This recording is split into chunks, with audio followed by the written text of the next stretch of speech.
Hola, en esta sesión del evento online Crianza Respetuosa en la Práctica estamos con Eva Melchor, una profesional estupenda que está encargada del espacio El ritmo de las mariposas en Cabrerizo, Salamanca. Y bueno, que lo primero, darte las gracias por compartir tu tiempo y tus experiencias con nosotras y con Renovatio. Y nada, te doy paso para que te presentes y nos cuentes un poquito. Vale, pues en primer lugar, muchísimas gracias por esta oportunidad de explicar cuál es mi trabajo y dar a conocer a más personas lo que es una madre de día, que aunque bueno, cada vez es algo más extendido en España, pues hay gente a la que le digo que soy madre de día y todavía me mira con cara rara. Entonces, para mí es muy importante hacer difusión de esta profesión y que cada vez seamos más reconocidas y que sea una posibilidad más cercana para más familias. Para aquellos que no sepan lo que es una madre de día, lo voy a explicar porque habrá gente que será la primera vez que escuche la palabra. Las madres de día somos educadoras profesionales que lo que hacemos es que adaptamos nuestro propio hogar para atender a un máximo de 3 o 4 niños. Aclaro, son 4 niños cuando las edades están comprendidas entre el año y los 3 años y son solamente 3 niños cuando hay un bebé de menos de 1 año. ¿Esto qué implicaciones tiene? Pues, por un lado, el hecho de que sea un número muy, muy reducido de niños, la atención que podemos ofrecerles y la relación que mantenemos con ellos es súper cercana. Y el hecho de que sea en un hogar también tiene un porqué. Y es que entendemos que es en el hogar, es en la casa, donde los niños en estas edades se sienten más a gusto y más tranquilos, porque realmente es lo que conocen. Llegar a mi casa y que huela a tostadas o a las lentejas que estoy haciendo es algo como mucho más cercano y más reconocible, y que la cocina es un espacio muy agradable y muy cercano para un niño de estas edades. Y además, las madres de día todas seguimos una crianza o un tipo de educación respetuosa, en la que respetamos los ritmos, respetamos los procesos de aprendizaje y, bueno, pues no tratamos de acelerar ni de dirigir el crecimiento de cada uno de los niños. Y eso es lo que somos las madres de día. ¿Por qué yo decidí dedicarme a ser madre de día? Bueno, pues antes de dedicarme a esto no tenía nada que ver mi desarrollo profesional con la crianza respetuosa. De hecho, yo me acerqué a la crianza respetuosa hace relativamente poco, unos 4 o 5 años. Yo antes, mi mayor experiencia profesional era en centros de menores. En centros de, pues primero estuve en un hogar en un centro de reforma y luego en un hogar de socialización. Es decir, nada que ver con esto. En absoluto. O sea, me sirvió para mucho, la verdad es que sí, pero el método educativo que allí se aplicaba era conductismo salvaje, pero del más heavy. Vamos, objetivo verde, objetivo naranja, objetivo rojo, premio o castigo. ¿Para qué me sirvió aquella experiencia? Bueno, pues para darme cuenta, por un lado, que realmente el conductismo en sí no sirve para nada. No ofrece herramientas al ser humano en crecimiento para desarrollarse después de una forma adecuada en sociedad. ¿Para qué les servía a estas adolescentes? Pues para adaptarse muy bien a un ambiente carcelario, que muchos de ellos acababan después en un ambiente carcelario. ¿Para qué más me sirvió? Pues para darme cuenta de que incluso los adultos que hemos crecido en un conductismo más o menos salvaje, pero en un conductismo al fin y al cabo, cuando nos presentan situaciones con las que no estamos de acuerdo, es decir, yo trabajaba dentro de un sistema con el que no me gustaba, con el que no me sentía a gusto. Desde luego no aplicaba medidas que a mí me hicieran sentir bien o en las que yo creyera. Y sin embargo, muy pocos nos atrevíamos a luchar contra eso. Es decir, a mí me ayudó a darme cuenta de que desde muy pequeñitos nos enseñan a obedecer y a cumplir con cosas con las que no estamos de acuerdo. Y otro de los motivos otra de las cosas que pude observar trabajando en los centros de menores es la importancia de la primera infancia. Es decir, aquellos adolescentes cuya primera infancia había sido especialmente dura, especialmente abusada o maltratada o abandonada, eran adolescentes. Sí, era muy, muy complicado Carne de cañón. Llegar a establecer un vínculo sano con ellos. Un vínculo que no fuera desde la dependencia, desde el miedo, desde la autoridad. O sea, era muy complicado ayudarles. Entonces, a partir de esas experiencias, conocí lo que es la figura de las madres de día y hice pluf, abrí los ojos y empecé a formarme tanto en pedagogías alternativas, en todo aquello que se acercaba un poco más a lo que yo entendía que debía de ser la educación. Y vi que existían, que a pesar de haber estudiado pedagogía, a pesar de haberme formado con un montón de máster y un montón de cursos, resulta que a mí nadie me había dado herramientas reales de intervención que funcionasen más allá del premio y el castigo. Y existe. Y funciona.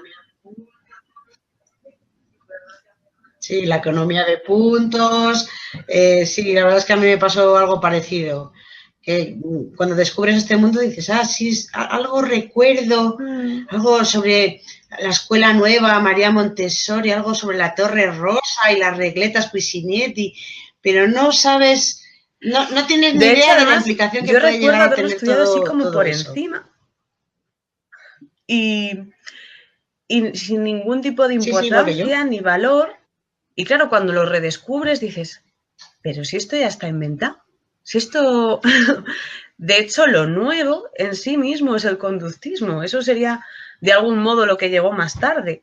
Pero es prácticamente lo único o la única herramienta. No sé si ya la única teoría, pero sí de las pocas herramientas que adquieres a nivel formativo y que se aplica en la mayor parte de los centros educativos y que sobre todo hemos recibido.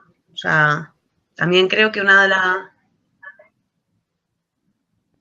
Claro. Es que las tenemos interiorizadas, entonces pensamos que es que no hay otra forma de hacerlo, que es la buena, la que funciona y el proceso de cambiar y de darle la vuelta es muy complicado y no todo el mundo sí, porque además está dispuesto ni está preparado para una autocrítica muy fuerte. O sea, yo soy lo que soy en función de cómo me han educado. Entonces, plantearme que el método que han utilizado conmigo a lo mejor no es el más correcto implica plantearme quién soy, cómo soy y cómo me dirijo a otros. Y eso no es fácil. Es algo para lo que no siempre estamos preparados y que no todo el mundo está dispuesto a hacer. Pero una vez que lo haces, pues dices, bueno, la frase está típica de conmigo lo hicieron y yo no estoy tan mal, pues a nivel social no podemos estar peor en muchos aspectos. Entonces, si individualmente estamos tan bien, ¿cómo puede ser que a nivel social pase lo que está pasando? Pero bueno, entonces me formé, descubrí, se me abrieron un montón de mundos de repente y monté el ritmo de las mariposas. Y os voy a explicar un poco cuáles serían las diferencias principales entre lo que es una madre de día y lo que es pues un centro de educación infantil al uso. Luego, dentro de los centros de educación infantil, como todo el mundo sabe, hay de todo, pero voy a explicar un poco las principales diferencias que hay entre lo que sería una madre de día y lo que sería pues un centro infantil más grande. Aparte de lo que ya he explicado, que lo hacemos en nuestra casa y que el número de niños es súper pequeño, mezclamos a niños de diferentes edades. Eso tiene un montón de ventajas desde mi punto de vista. Por un lado, los mayores ayudan a cuidar de los pequeños. Por otro lado, los pequeños tienen un referente y es alucinante ver cómo los pequeños van poco a poco adquiriendo las mismas habilidades que han ido adquiriendo sus hermanos, no sus hermanos, pero sus compañeros más mayores. Por otro lado, los procesos de adaptación aquí son completamente diferentes, los marca el niño. Yo no digo cuánto dura el proceso de adaptación en el ritmo de las mariposas, eso va a depender del niño. Hemos tenido procesos de adaptación de casi 2 meses y procesos de adaptación de 2 semanas. Aquí los padres acompañan a los niños hasta que el niño se siente lo suficientemente cómodo en este espacio y lo suficientemente a gusto conmigo como para poder marcharse. ¿Cuánto dura ese proceso? Va a depender de la edad del niño, va a depender del tipo de apego que tenga, va a depender de un montón de factores. Entonces, pues no hay prisa. Poco a poco, pues los padres un día se van a comprar el pan, otro día se van a dar una vuelta, otro día se van 1 hora, hasta que ya llega el día en el que el niño se queda y aquí lo que ocurre muchas veces es que los niños lloran cuando se tienen que ir en lugar de cuando sus padres se marchan. Otra de las diferencias que pueden marcar lo que hacemos aquí a lo que se hace en otros centros educativos es que las actividades no son directivas. Proponemos actividades, quien quiere participar, participa, y quien no le apetece en ese momento porque está haciendo otra cosa, pues continúa lo suyo. De hecho, tenemos actividades en función del día de la semana. Y al final aquí se hace lo que... pues hoy que ha nevado, pues hemos... Sí, es que me suena mucho todo lo que cuentas porque, a ver, mi escuela infantil no es un proyecto de madre de día, pero es que es así. El niño marca lo que necesita en cada momento. Es que además, entonces, hacerlo me siento tan identificada contigo. Porque obligar al niño a participar en algo en lo que no le apetece estar es que no sirve absolutamente para nada. Entonces, efectivamente, hoy, por ejemplo, los jueves normalmente hacemos pan. Hoy ha nevado. ¿Quién se va a poner a hacer pan si hay nieve en la calle? Es que ni se nos ha ocurrido plantear la actividad. Aquí es, no sé, es como la vida normal, es como... No entendemos que haya que dirigir la actividad. Si es que a estas edades, incluso más adelante, a lo que se debe de procurar es enseñar o permitir que los niños aprendan a vivir, no a obedecer. Más diferencias que hay entre lo que pueda ser una madre de día o lo que pueda ser este proyecto con otros. Pues el espacio, que ya hemos dicho que es un hogar. Los materiales, intentamos que sean materiales naturales y de todo tipo, o sea, que haya madera, que haya metal, que haya de todo, que no sea todo plástico, que sean lo más naturales posible y lo más variados posible para que haya un montón de estímulos de tipo natural. No sobreestimular, pero sí procurar estímulos de tipo natural. Variedad, efectivamente. Luego, además, tenemos un espacio de jardín muy grande que para nosotros el contacto con la naturaleza es... Yo estoy enamorada, o sea, por favor, entrad, sí. El ritmo de las mariposas.com, ¿no? Por favor, entrad y ver las fotos de ese espacio maravilloso del que yo estoy enamorada y me da una envidia terrible. Y me da una envidia terrible porque mi escuela tiene muchas cosas. Tenemos un huerto ecológico en cajas de fruta porque no dábamos para más, pero yo desde luego me dan mucha envidia. De hecho, el otro día en un evento de crianza que hubo aquí en Valladolid, pues cuando hablé de las madres de día puse fotos de de tu proyecto porque me parece un ejemplo maravilloso. Muchas gracias. De lo La que verdad es una madre de día. Tener este espacio me da muchísimas posibilidades y es una suerte. Pero tampoco hay que equivocarse, quiero decir, el mismo trabajo que yo desarrollo aquí lo desarrollan un montón de madres de día en pisos normales, con un parque al lado y lo hacen fenomenal. Y el contenido y el objetivo final es lo que importa. Es cierto, tengo una parcela de 2.000 metros y oye, pues eso da una ventaja. Y tienes gallinas, y tienes perros, y estáis en el campo, que a mí me encanta. Entonces, me parece algo tan maravilloso dar la oportunidad a los niños que desgraciadamente hoy en día y en la sociedad de hoy tienen tan poco contacto con la naturaleza. Es que me parece un privilegio, o sea, por eso me das mucha envidia, porque para mí en ese aspecto no, en otros muchos, es decir, porque lo que tú dices, que en otros espacios también se puede ser madre de día y se puede tratar con respeto al niño y educar con respeto a un niño, pero el contacto con la naturaleza me parece vital, como otras muchas cosas, pero el contacto de la naturaleza también. Es decir, los días que hace un poquito de calor y hace bueno y nos tiramos todo el día en el jardín, ese día es raro que surja cualquier tipo de conflicto. Es curioso porque estamos los mismos todos los días y se dan prácticamente el mismo tipo de situaciones de forma repetitiva. Pero estar al aire libre, esa libertad que te da el poder separarte, el poder volver, el observar un insecto, o sea, el poder concentrarte en lo que tú quieras al aire libre, da una paz. Les da una paz que es mágico, la verdad. Sí, totalmente. ¿Y qué más cosas? Bueno, el vínculo que establecemos con los niños, pues claro, es muy estrecho porque son muy poquitos. Yo en concreto ahora en el ritmo de las mariposas tengo 6 niños, pero somos 2 educadoras. Entonces, pues tocamos a 3 cada una y somos como una pequeña gran familia. Entonces, el hecho de tener pocos niños de diferentes edades hace que el vínculo entre ellos sea muy fuerte y el vínculo entre ellos y nosotras también lo sea. Y eso aporta muchísima seguridad, claro, y todo lo bueno que tiene el tener una figura de referencia muy presente y muy cercana y con muchas ganas de cooperar y colaborar porque no está estresada, porque no tiene 20 niños.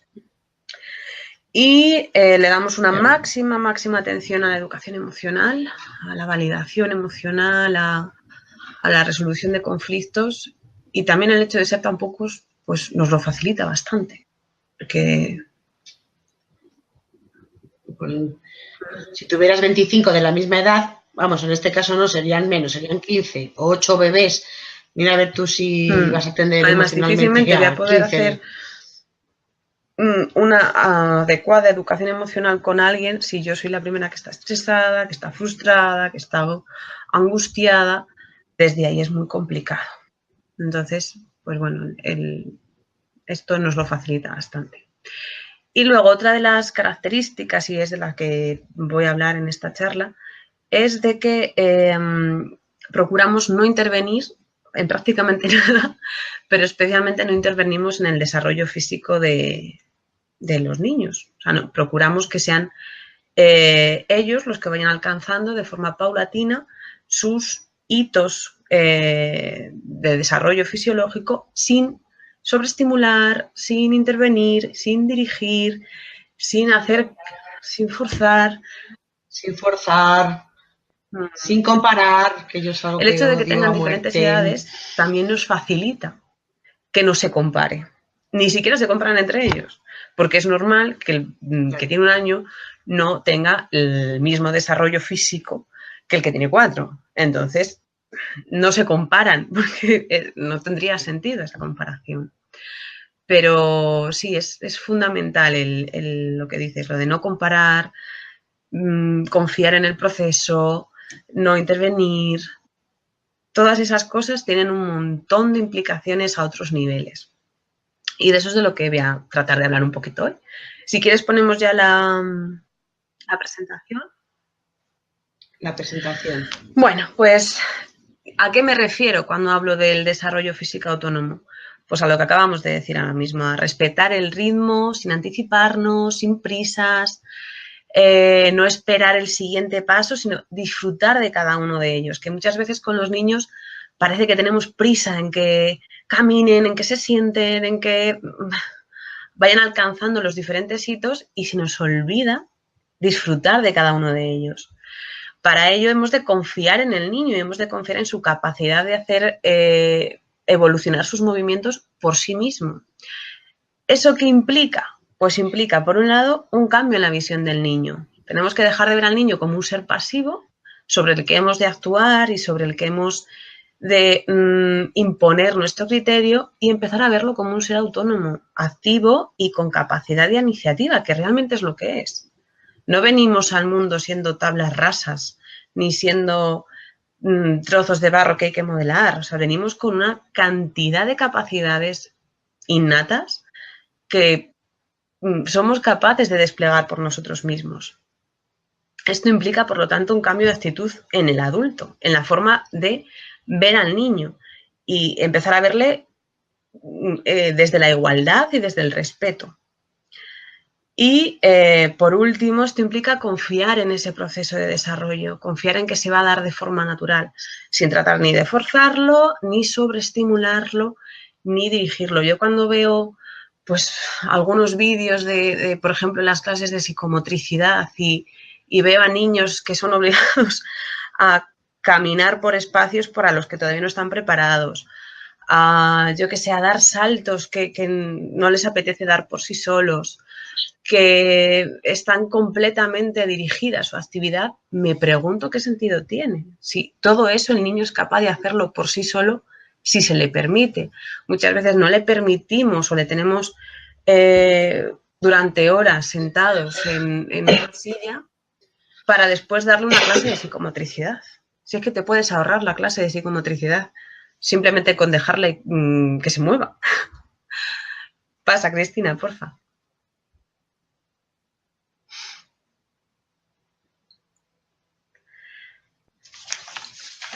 ¿Por qué proponemos el desarrollo físico autónomo? Pues por lo que decíamos antes, porque tiene un montón de implicaciones. Tiene implicaciones, por un lado, a nivel físico. Los niños que se consiguen, vamos a poner el ejemplo, de sentarse por sí mismos o de empezar a caminar por sí mismos, tienen una mayor armonía y seguridad en sus movimientos, porque es el mismo, el niño, el que llega a las diferentes posturas y esto le permite volver con seguridad a el movimiento previo. Es decir, si tú a un niño que no es capaz de sentarse por sí mismo le colocas en posición de sentado, ahí lo tienes, clavado. Le va a costar un montón salir de esa postura y si lo consigue, lo va a conseguir titubeando, con miedo, quizás incluso se pueda golpear. Lo mismo nos pasa que si cuando les obligamos a caminar o cuando les incitamos a caminar o cuando les obligamos de algún modo a caminar siempre de nuestra mano. Ese movimiento no es igual de fluido que el de un niño que alcanza todos esos hitos por sí solos. Todo lo que el niño aprenda por sí mismo está en su registro personal y lo puede usar siempre que lo necesite. Pero para ello hemos de permitir que lo desarrolle por sí solo. Tiene también implicaciones a nivel cognitivo, porque con los movimientos que le permitimos hacer de forma natural, él va a ir conociendo su cuerpo, su esquema corporal. Además, va a inhibir los reflejos primarios. Muchos de los problemas de aprendizaje que se desarrollan posteriormente se ha visto que tiene que ver con la falta de inhibición de los reflejos primarios. Y eso tiene que ver con una falta de movimiento, y especialmente de movimiento libre, por supuesto. Nos va a ayudar el movimiento y el movimiento libre a establecer una correcta integración y desarrollo de nuestros sentidos, una integración sensorial correcta. Y además, y esto parece que muchas veces cuando doy charlas y lo explico es algo que importa mucho, especialmente a los profesionales, es que va a generar una cantidad enorme de conexiones neurológicas. es el movimiento precisamente el que va a permitir que las áreas más básicas de nuestro sistema nervioso central se desarrolle. Y es en esas áreas básicas en donde vamos a encontrar los pilares para que se establezcan después las tareas más sofisticadas, más humanas y los aprendizajes más complejos. O sea, fijaros toda la importancia que tiene el movimiento y el movimiento libre en la etapa de infantil. Y después no solamente nos quedamos ahí. A nivel emocional, ¿qué repercusiones tiene esto? Pues por un lado, los niños que se mueven de forma libre y que alcanzan los objetivos que se proponen por iniciativa propia, tendrán una mayor percepción de autoeficacia. Es decir, si yo me propongo alcanzar, por ejemplo, un juguete que tengo cerca de mí, siendo un bebé, y soy capaz de alcanzarlo a través del gateo, sin que nadie me dirija, sin que nadie me incite, sin que nadie me sobreestimule, es un ejemplo muy básico, ¿vale? Pero a nivel emocional voy a tener una percepción de autoeficacia sobre lo que me propongo. Voy a tener mayor motivación al logro. Es un mensaje súper fuerte para mi autoestima, porque consigo aquello que me propongo y aquello que es importante para mí. Y a nivel de autonomía, lo mismo. Soy capaz de establecer mis propios objetivos, mis propios planes y alcanzarlos. Y a nivel social, pues la pregunta es la siguiente: ¿qué tipo de personas queremos ayudar a ser o queremos ayudar a crecer? ¿Queremos personas libres? ¿Queremos personas autónomas? ¿Queremos personas con iniciativa? ¿O queremos personas que estén constantemente pendientes de la aprobación externa o de la norma o de la obediencia? Entonces, Sí. efectivamente. Sí, el mira lo que hago hago. esto porque sé que es importante para ti y no tanto para mí. No es un objetivo que yo me proponga. Exacto. Es un objetivo que yo sé que a ti te hace feliz o que tú me has mandado y lo hago para satisfacerte. Pero no es realmente algo importante para mí. No es algo que yo me haya propuesto ni que yo haya planificado. Entonces, tiene un montón de implicaciones a todos los niveles el desarrollo físico autónomo. Pasa la diapositiva, por favor, Cristina. Vale, la gran pregunta. ¿Y cómo hacemos esto? Lo primero, la actitud del adulto. Lo que decíamos antes, el cambio en la mirada del niño. Mantener una actitud de respeto y de igualdad ante él. Dejar de ver al niño como un sujeto pasivo, porque no lo es. Y realmente cuando les dejas, cuando les permites, cuando simplemente les acompañas, es alucinante ver todo lo que son capaces de hacer por sí mismos. Yo muchas veces digo, si le pusiera objetivos educativos a cada una de las cosas que a ellos se les ocurren por sí mismas, es que se preparan unos pedazos de talleres ellos solos alucinantes, alucinantes.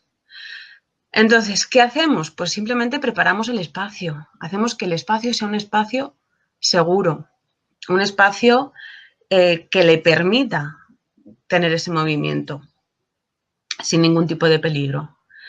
Los juguetes vamos a procurar que sean, como hemos dicho antes, juguetes de carácter natural, que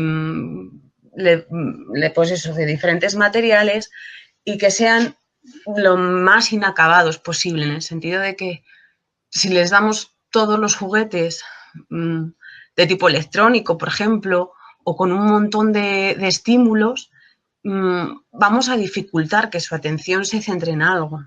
Entonces, en estas primeras etapas, desde mi punto de vista, pues los juguetes cuanto más simples sean mejor y los estímulos lo mismo, no sobreestimular a los niños. Muchas veces entramos en espacios dirigidos a niños, ya sea ludotecas, ya sea escuelas de educación infantil, y está todo lleno de cosas, por todas partes. Todas las paredes llenas de calendarios, póster, no sé qué, colores súper estridentes, o sea, una carga de estímulos elevadísima. Y eso un niño no lo necesita.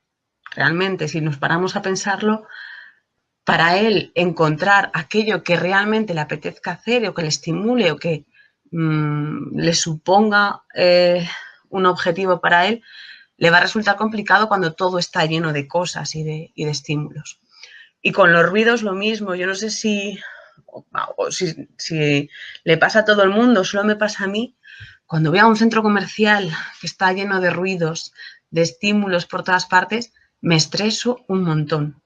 Y si os fijáis, sí, y si os fijáis en cómo están los niños en este tipo de espacios, muchas veces se les ve estresados, se les ve que siempre tienen conflictos entre ellos. O sea, para mí es fundamental la calma y no digo el silencio, pero bueno, tener un espacio que no esté cargado de ruidos, ni de estímulos, ni de juguetes por todas partes, que no es necesario.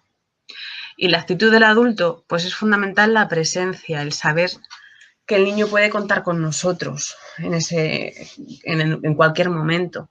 Aunque no interfiramos en su actividad, aunque no tratemos de dirigirla, sí estamos ahí, estamos presentes, estamos validando de algún modo su actividad con nuestra mirada, con nuestra presencia y con nuestra comunicación. O sea, es decir, lo que tenemos que hacer como adultos es más bien poco, por no decir nada. Y sin embargo nos cuesta un montón, porque estamos tan acostumbrados a dirigir la actividad del niño y a corregir, a decidir por él, a no permitirle, a coartarle su libertad, que el no hacer nada muchas veces nos cuesta más que el hacer algo. Vamos, muchas veces no, casi siempre. De hecho, yo siempre lo cuento. Yo cuando hice las primeras prácticas con la primera madre de día, me puso a tejer, me puso a hacer ganchillo, porque era tan incapaz de no intervenir que me dio unas agujas y un poco de lana y ahí me puso a tejer para estar presente, estar ahí, pero dejar de interferir en la actividad de esos niños. Sobre todo en los profesionales de la educación, nos cuesta un montón no intervenir. No sé si a ti también te pasa, pero a mí, vamos. Sí, la verdad es que aprendes a respetar el que ellos tienen una forma de hacer las cosas y aunque lo estén haciendo mal o lo estén porque están lo que tú consideras que es, yo qué sé, los cilindros con botón, por ejemplo, pues tú sabes que lo está haciendo mal, entonces tu primer impulso es ir a corregir. No, déjale que ya se dará cuenta él si está preparado para darse cuenta y si no tampoco pasa nada, porque lo haga mal. Entonces sí que es cierto que eso, lo que dices tú, se aprende con el tiempo. Y con las clases de yoga y con la meditación y la relajación, porque no es fácil. A mí personalmente también lo que me pasaba al principio y cuando empecé a hacer el cambio de mirada era que decía, jo, entonces no hago nada. O sea, no me sentía una profesional de la educación, porque claro. No. Pero. No es cierto. Porque lo que, vamos, bajo mi punto de vista, lo que se hace es observar. Y observar lo que te hace es ayudarte a dar al niño lo que necesita. Entonces me parece que es realmente vital y básico. Es un trabajo mucho más cansado que el de dirigir, porque el mantener una presencia constante y absoluta es cansadísimo. O sea, el poder estar ahí desde, pues eso, desde la actitud de acompañamiento y de facilitación de ciertas cosas, pues de materiales o de, pues eso, de ver que en ese momento ese niño a lo mejor está empezando a demostrar cierto interés por algún conocimiento o por alguna habilidad y que tú a lo mejor le puedas presentar más materiales, eso es mucho más cansado que dirigir, que darte una ficha y decirte lo que tienes que hacer y que pintes por dentro de las líneas. Es mucho más complicado y más cansado. Pero Y que además, a ver, a mí en Pequeña Alameda me pasa, a ver, no tengo 4 niños, tengo unos pocos más, pero sí que es cierto que el ratio es muchísimo más bajo que el que nos permite la ley, precisamente porque queremos que la atención sea individual y personal y dar a cada niño lo que necesita en cada momento dentro de nuestras posibilidades. Y efectivamente eso es más cansado. O sea, yo al principio terminaba agotada. El hecho de estar ahí desde esa observación consciente, como no estamos acostumbrados, porque normalmente no tenemos ese tipo de mirada hacia el otro, a mí al principio me resultaba agotador. Y a mí más que agotador es el cómo cerciorarme de que lo que le doy o lo que le presento o la forma que yo quiero ayudarle para esa habilidad que está empezando a querer perfeccionar o está empezando a llegar a ese hito, si realmente lo estoy haciendo de forma adecuada. Yo no sé si te pasa a ti. Yo, por ejemplo, ahora mismo tengo a Samuel, que tiene 4 años y ha empezado a interesarse por las letras y el leer y el escribir. Bien, yo no tenía intención así este año, acaba de cumplir los 4 años, ¿vale? Entonces, claro, en el momento que yo he visto que se ha interesado en las letras y los números y en escribir, claro, como cada niño es distinto, el poderle dar las actividades y ofrecerles los materiales que a él le puedan resultar adecuados y beneficiosos, a mí en cierta forma me agobia y me hace darle muchas vueltas y el qué le puedo presentar mañana como actividad, qué material puedo preparar para que él continúe con su aprendizaje. A mí me resulta muchas veces, pues eso, no sé si es agobiante exactamente la palabra. Sí, yo lo no sé que si te pasa pasa a ti que lo yo mismo. he aprendido que él te lo va a decir. O sea, tú le puedes presentar. A mí esto, por ejemplo, me pasó con el tema de los planetas, las estrellas y todo esto, que parecía que estaban súper interesados por el tema. Y les preparé una serie de actividades relacionadas con él y pasaron. Yo dije, no sé si es porque he visto mal y no era eso lo que les interesaba o la forma de presentación no era la que ellos estaban buscando. Da igual. O sea, yo ya me he dado cuenta de que da lo mismo. Ya llegará el momento en el que les vuelva a presentar eso y les apetezca o se lo presente de otra manera y les resulte más atractivo. Pero a mí ya ha dejado de importarme porque todos los conocimientos llegan de una forma u otra. Todo aquello que necesitan lo van a conseguir y van a ser ellos los que lo soliciten. Y la verdad es que he empezado a delegar mayor responsabilidad en ellos, porque al fin y al cabo es su proceso.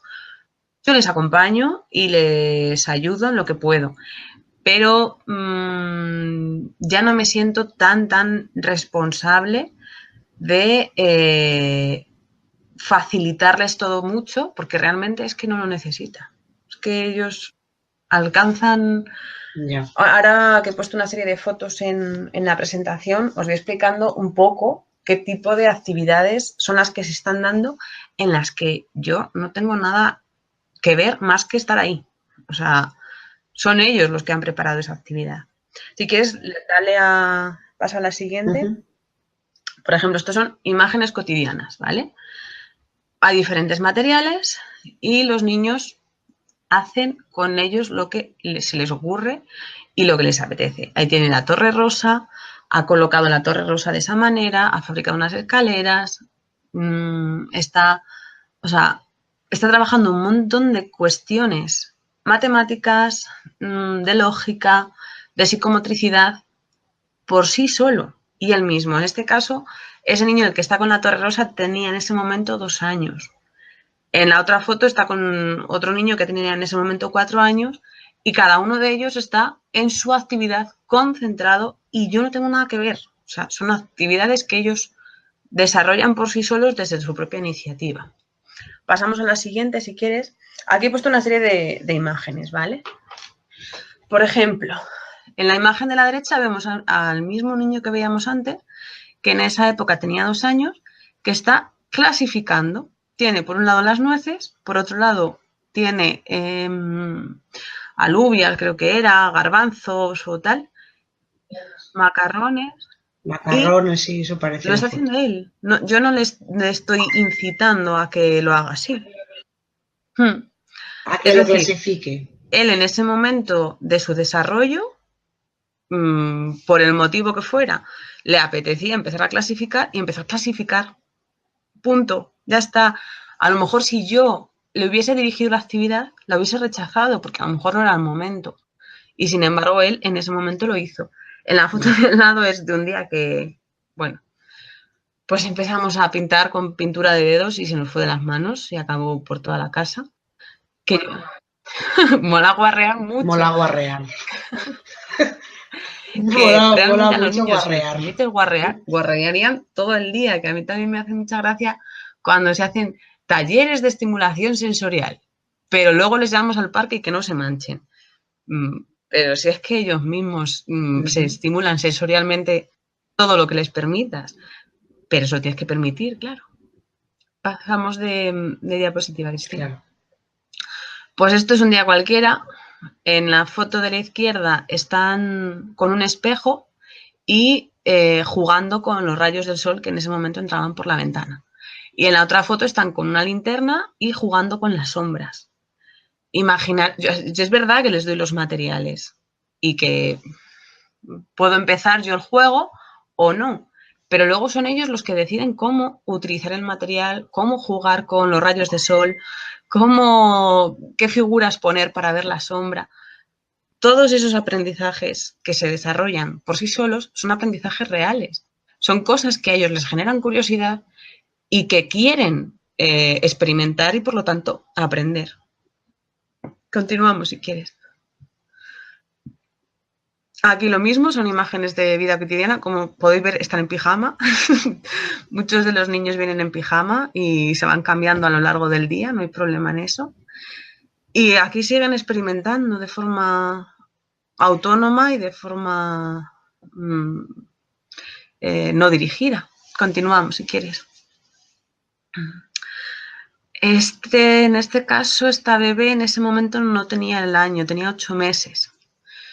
Y se tiró un buen rato, pero un buen rato, no sé cuánto tiempo, tratando de meter ese palito dentro de ese aro de madera. Para ella, en ese momento, era lo más importante que tenía que hacer del mundo. O sea, hasta que no lo consiguió, no paró. De hecho, ese juego, en realidad, en teoría, no es así. El palito está clavado en una madera y tú tienes que coger el aro y ponerlo encima. Pero a ella eso no le convencía para nada. Entonces, arrancó el palo directamente y lo hizo al revés. Fijaros todas las conexiones neuronales que se están realizando en ese momento, o sea, la estrategia que ella está llevando a cabo, la coordinación visomotora que está teniendo ahora mismo entre sus manos, sin que nadie le obligue a nada. Es decir, el mensaje para su desarrollo emocional y para su autonomía es brutal. O sea, yo sé lo que quiero, decido cómo lo quiero conseguir y lo consigo. Y no tengo prisa. Y además nadie me dice cómo lo tengo que hacer. Lo hago así porque quiero. Continuamos si quieres.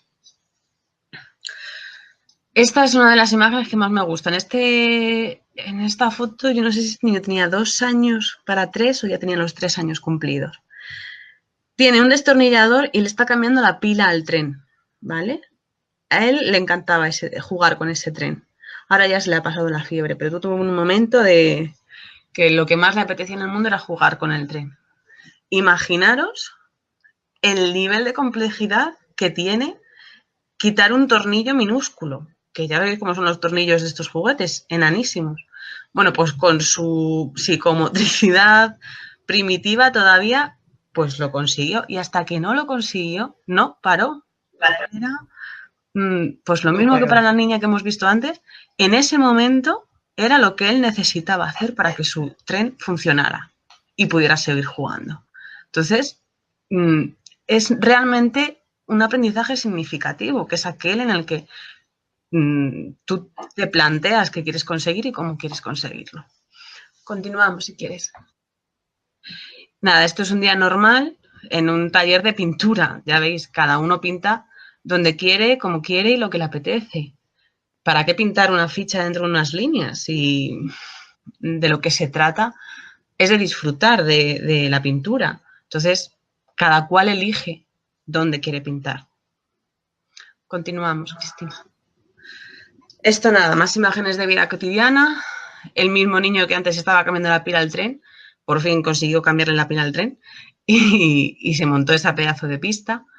La niña que tenemos al lado, pues se montó un restaurante y estuvo haciendo lo que Montessori llamaría trasvases, que es pasar de un espacio a otro algún líquido o algún... Y ella lo hizo pues en su restaurante, sin que nadie le dijera que estaba haciendo trasvases, lo hizo. Continuamos, Cristina, si quieres. Estas imágenes son de un día que a mí me encantó. Era un día que yo estaba cocinando y entonces uno de los niños vino a la cocina y empezó a sacar los botes de especias. Los colocó de todas las maneras posibles. Hizo trenes, los colocó por colores, los probó, los olió, hizo torres. Y después vino el pequeño, que en aquel momento no tenía el año, y cogió el de, ya no me acuerdo, bueno, uno de los botes y lo metió en la garrafa de agua que veis al lado. Pues durante media hora estuvieron buscando estrategias para sacar ese bote que había metido el pequeño de esa garrafa de agua gigante. Al final lo consiguieron, tardaron un rato, cogieron unas pinzas. Eso lo consiguió el mayor, el de 4 años. Cogieron pinzas, cogieron, bueno, todas las pinzas que había por la casa, las de la barbacoa, unas de madera grandes, de todo, hasta que finalmente consiguieron sacarlo. Tenías que haber visto su cara de felicidad cuando consiguieron sacarlo. Y además, fíjate claro todos los aprendizajes que se dan en una actividad como esa. Toda la estimulación sensorial que se está produciendo cuando olemos, cuando probamos, cuando colocamos por colores, todo lo que aprendemos de física, cuando tratamos de sacar dentro de un bidón de líquido un objeto a través de una boca enana. O sea, realmente para mí fue una actividad tremenda que desarrollaron. Continuamos, si quieres. Imágenes de la calle. Pues aquí era un día que esperábamos nieve, no nevó, así que se arrastraron con el trineo con una cuerda. En la otra imagen apenas se ve, pero es una niña que está volando una cometa. Continuamos, si quieres. Aquí en la imagen de la izquierda es que apenas se ve, pero ahí fabricaron una especie de polea. No era una polea como tal, pero bueno, consiguieron llevar el cubo que estaba lleno de nueces a lo alto de esa rama. ¿Por qué? Pues porque tenemos un vecino, y esto es real, que entraba a robarnos nueces y almendras. Entonces a ellos se les ocurrió que para que el vecino no nos robase las nueces y las almendras, lo mejor era subir un cubo con las nueces y las almendras a lo alto del árbol. Y lo hicieron a través de esa especie de polea. No era una polea que funcionara del todo porque en cuanto soltabas las cuerdas se caía, pero bueno, imaginaros toda los aprendizajes que están teniendo lugar en esa actividad. Los otros dos niños que están al lado, que están saltando desde esa superficie bastante elevada, para mí esa superficie me ha enseñado un montón sobre los niños, porque solamente la saltan cuando realmente se sienten preparados para ello. Y lo hacen de una forma natural y con mucha precaución. Es decir, esta imagen que tenemos de los niños que son como medio kamikazes no es real. Muchas veces lo que ocurre es que como nos responsabilizamos nosotros, los adultos, de su bienestar físico, de algún modo ellos no se sienten responsables del mismo. Es decir, estoy convencida de que si yo me pasase todo el día prohibiéndoles que se subieran ahí o diciéndoles ten cuidado, te vas a caer, tal, tendrían una actitud mucho más irresponsable y kamikaze que la que tienen cuando yo les permito que suban, que experimenten y que salten cuando quieran. Esto no sé si es real o no, o es una visión propia mía, pero para mí esta plataforma ha tenido un montón de enseñanzas. Sí, claro, que tiene bastante sentido lo que tú dices, porque además ellos lo que hacen es extrapolar a los adultos la responsabilidad de su integridad física. Es decir, como ya están para decirme lo que puedo y no puedo hacer, y lo que soy capaz y no soy capaz de hacer, y lo que me puede hacer daño o no me puede hacer daño, pues ellos no se preocupan. Entonces, por eso yo creo lo que dices tú de esa visión kamikaze, es decir, yo lo voy a intentar. Si es muy kamikaze, me van a parar, entonces ni me planteo si mi integridad física está en peligro o no. Efectivamente, yo creo que es eso, ¿eh? Que estamos tan acostumbrados a dirigirles, a prohibirles o a decirles hacia dónde tienen que ir o lo que tienen que hacer, que no adquieren la responsabilidad sobre su propio cuerpo ni sobre su propia integridad física. Pero cuando se la das, la adquieren. La adquieren hasta el punto de que ese niño que veis de azul ahí tardó en lanzarse, yo no sé, o sea, medio año tranquilamente. Y aún así, este año, el año pasado se tiraba de vez en cuando. Y este año, bueno, depende del día. O sea, no es algo que le apetezca hacer todavía. Estoy segura de que el día... Porque está inseguro. Porque se siente inseguro. Claro. Cuando él se vea capaz y tenga la certeza de que no se va a abrir la crisma, pensará en su mente, pues entonces ya me tiraré y disfrutaré del momento. No voy a sufrir por la inseguridad que me he creado, que no sé si estoy preparado para ello. Efectivamente. Continuamos si quieres, que ya vamos a ir terminando. Nada, esto es un día cualquiera, pues ver cómo cada niño se concentra en su propia actividad y en su propio movimiento y en su propio objetivo de actividad. Continuamos si quieres.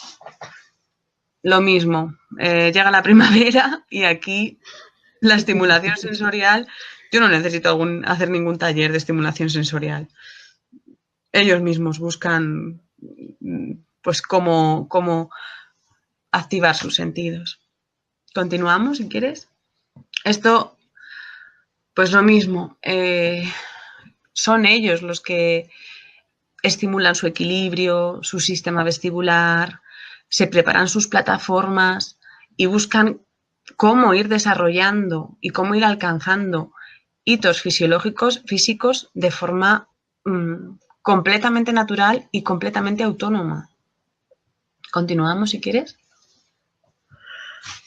Pues otra imagen más que demuestra lo mismo. Un niño de apenas 2 años que se atreve a subirse a una escalera para podar un árbol y 2 niños que fabrican su propia pista, como ellos lo llaman, y se ayudan mutuamente porque a lo mejor no se sienten del todo seguros para hacerlo por sí solos y encuentran los recursos que les permitan llegar a hacerlo, que en este caso es la mano de un compañero. Aquí lo mismo, trepan a los árboles cuando se sienten seguros y capacitados, sin que nadie les obligue, sin que nadie les diga nada, y cuando les supone realmente una diversión. Continuamos, si quieres. Esto es un vídeo, no sé si le puedes dar al play, Cristina, para que se vea. Pues no estoy muy segura de cómo se da el play. Creo que es abajo. Mira, a ver, justo debajo del vídeo. No, arriba. Justo debajo del vídeo. Es que no veo ninguna... A ver, un segundito, por favor. No veo... Ah, vale, ya. Creo que ya. Aquí, no, pero esto es de la presentación. No. Tendría que salirte una barra justo debajo del... No, me sale la barra, pero de pasar las diapositivas y el puntero, pero no... No, pues... Pero no me sale un play. Si no te sale un play justo debajo de la imagen del vídeo, pues entonces es que no, por algún motivo no se ve. Bueno, pues os lo cuento. Sí, es un bebé que, a ver, aquí tenía 14 meses. Había empezado a caminar hacía relativamente poco. Él veía como sus compañeros mayores subían y bajaban por el tobogán de pie y le apasionaba verlos. Y esa mañana se tiró toda la mañana haciendo lo mismo. Es una pena que no se pueda ver porque la cara de felicidad es tan grande, es tan inmensa, ver cómo él pasito a pasito va subiendo por ese tobogán y después coge carrerilla y se lanza como un loco boca abajo por esa plataforma y cómo grita incluso de felicidad, es increíble. O sea, realmente ahí te das cuenta de que muchas veces de algún modo les cohibimos de este tipo de experiencias. No les permitimos que alcancen estos hitos evolutivos por sí solos, estos aprendizajes por sí solos, y es tan... Es que les decimos, perdona, pero es que les decimos cuando están preparados y cuando no. Es decir, Claro. no son ellos los que deciden si están preparados o no, sino que somos los adultos. No, es que tú eres muy pequeño, todavía no puedes subir al tobogán. Todavía no puedes lanzarte, todavía no puedes subirte, todavía no puedes hacer. Cuando ya el adulto considera que ya tiene edad para aprenderlo, pues entonces ya sí, le permite. Pero siempre es, o la mayoría de las veces, o en general, siempre es bajo la opinión del adulto. Nunca dejamos. Lo normal es no dejar al niño decidir si es lo que quiere hacer, si es lo que le apetece hacer, si es lo que está preparado para hacer y para aprender. Que a mí eso me parece esencial. Los niños aprenden lo que están preparados para aprender. Y lo que les interesa, que hay veces que a lo mejor están preparados para ciertos aprendizajes, pero en ese momento no les interesa. O sea, es como que la opinión del niño no tiene el mismo valor que la del adulto, aunque lo que esté en juego sea, en este caso, la actividad del niño. O sea, ni siquiera en su propia actividad o ni siquiera en su propio desarrollo físico, su opinión tiene la misma validez que la de un adulto. Es que es muy grave cuando lo piensas. Sí, la verdad es que sí. Y bueno, pues con esto ya hemos terminado, Cristina. Nada, la última diapositiva, si quieres, ponla, pero es así como un pequeño resumen del resto de la presentación. O sea, lo que he tratado de transmitiros es que el aprendizaje es una necesidad innata de adaptación al medio y nacemos con ella. O sea, realmente venimos a este mundo a aprender. Es que si no aprendemos, morimos, porque vivimos en un ámbito social y necesitamos aprender del medio en el que nos vamos a desarrollar. Y además es que nacemos preparados para interactuar activamente con el medio, para ir descubriendo todos sus elementos, las interconexiones que hay entre esos elementos, las reglas de funcionamiento. Es decir, nacemos siendo pequeños e incansables investigadores que poco a poco vamos aprendiendo el mundo, es decir, lo vamos haciendo nuestro a través precisamente y fundamentalmente en estos primeros años de nuestro cuerpo y de nuestros sentidos. Y es ahí, en estos primeros años, donde se construyen los pilares sobre los que luego asentamos nuestros aprendizajes futuros. Por lo tanto, si la forma de enseñanza y el contenido educativo obvian estas necesidades y características propias de esta primera etapa, pues ¿a qué nos arriesgamos? Nos arriesgamos a construir unos pilares muy frágiles, sobre los que luego resulta muy complicado asentar aprendizajes más complejos. Y por otro lado, si no tenemos en cuenta los intereses individuales del niño y además ignoramos ese papel activo que él tiene en su propio desarrollo, lo que estamos haciendo realmente es asesinar su curiosidad y su interés por el aprendizaje. Entonces yo me pregunto, ¿por qué nos empeñamos en dirigir la actividad infantil? ¿Con qué derecho nos creemos que tenemos para hacer algo así? ¿Por qué llenamos su tiempo constantemente con 1000 actividades que los tenemos estresados desde primera hora de la mañana? ¿Por qué nos empeñamos en que hagan fichas para adquirir conceptos que ni siquiera están en una etapa que puedan adquirir porque están en una etapa sensoriomotriz? ¿O por qué les obligamos a permanecer sentados en una época en la que es importantísimo el movimiento?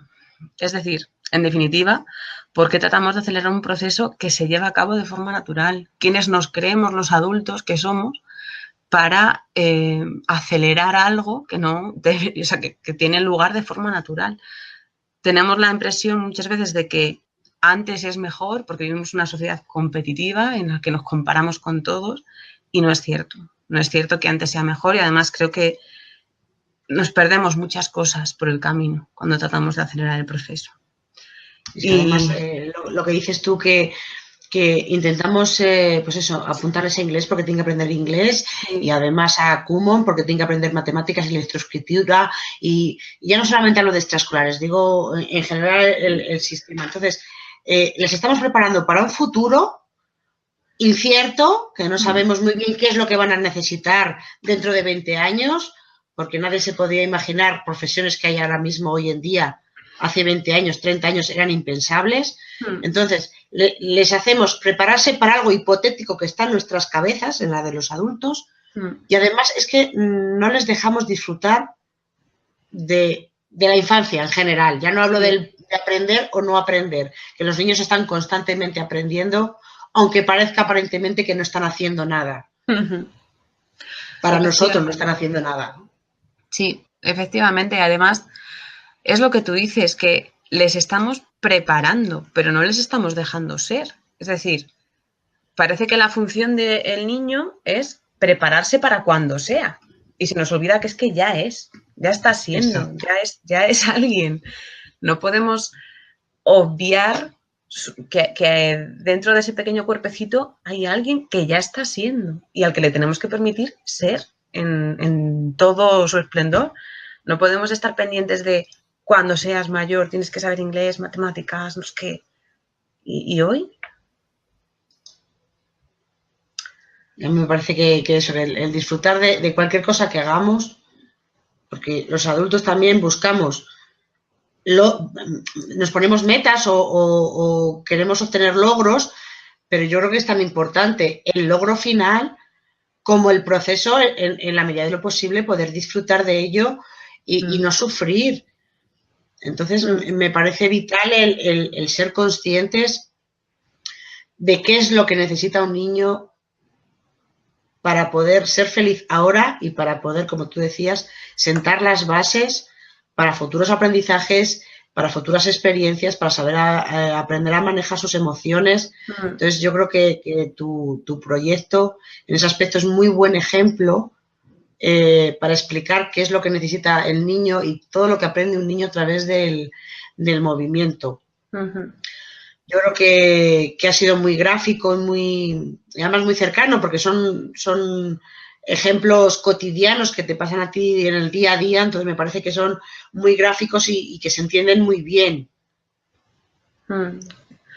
Espero que se haya entendido, sí. Yo hay veces que cuando explico esto estamos tan poco acostumbrados que siempre surge ese miedo de ya, pero ¿y si no? ¿Y si se cae?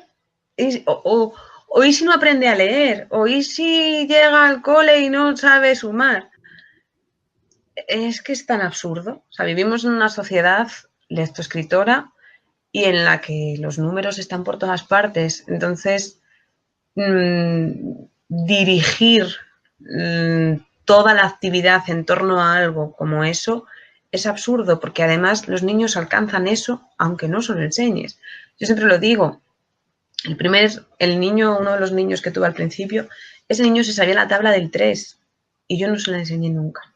Pero tengo 3 gallinas. Entonces, él sabía calcular cuántos huevos iba a haber el lunes en función de los días que no habíamos ido. Entonces cogía la huevera y veía cuántos huecos iba a tapar. Ese niño no tenía ni idea de que se sabía la tabla del 3. Ni idea. Y no sabía lo que es el concepto multiplicar y ni falta que le hace. Ni falta que le hace. El día que le toque aprenderse la tabla del 3, la entenderá súper fácil. ¿Por qué? Porque la ha vivido. Porque sabe a qué se están refiriendo.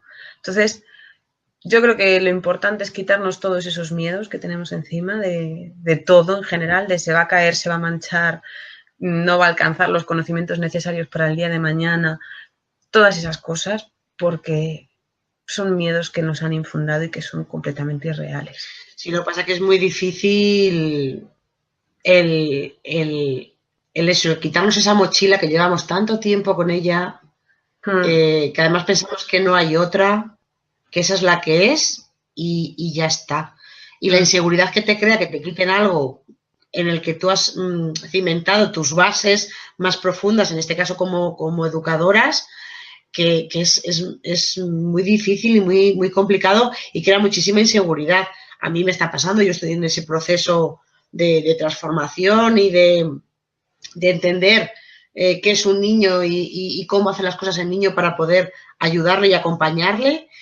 Y es un trabajo de introspección, y de autoconocimiento y de confiar en tus posibilidades y en decir, vale, soy capaz O sea, tengo que vencer ese miedo, esa inseguridad, para poder hacerlo como realmente creo que tiene que ser. Pero es harto complicado. Sí. Pero bueno, yo creo que uno, afortunadamente, cada vez hay más proyectos como el tuyo, escuelas activas, escuelas libres, que cada vez entienden más y mejor el que necesita un niño para poder acompañarle de forma respetuosa en su aprendizaje. Entonces, bueno, pues simplemente darte las gracias a ti por haber... No, a ver, entendemos que los expertos que estáis en este evento, cada uno en vuestra disciplina, en vuestro campo, porque dentro de la crianza respetuosa hay infinidad de cosas que hay que tener en cuenta. Entonces creíamos que tú ibas a ser un muy buen ejemplo, pues como es una madre de día, y sobre todo eso, el juego libre y el movimiento libre, lo importante que es para aprender. Así que muchísimas gracias, Eva, te mando un beso, no sé si decirlo o no decirlo, dentro de un mes, dentro de un mes se habrá un nuevo miembro en el ritmo de las mariposas. Ya no voy a ser solamente madre de día, voy a ser madre de día, voy a ser madre de tarde, voy a ser madre de noche. De noche. Efectivamente, así que enhorabuena y que te queremos mucho. Muchas gracias, yo a vosotras también. Sois un equipo genial, os complementáis fenomenal y hacéis un montón de cosas súper chulas y que además necesitamos que las sigáis haciendo. Eso es lo que intentamos, ayudar y aportar a la crianza respetuosa, pues por eso estamos aquí, por eso es la razón de ser de este evento. Así que muchísimas gracias a todos por vuestra atención y en breve recibiréis el siguiente enlace para la siguiente ponencia. Un beso y un saludo. Gracias, Cristina. Chao.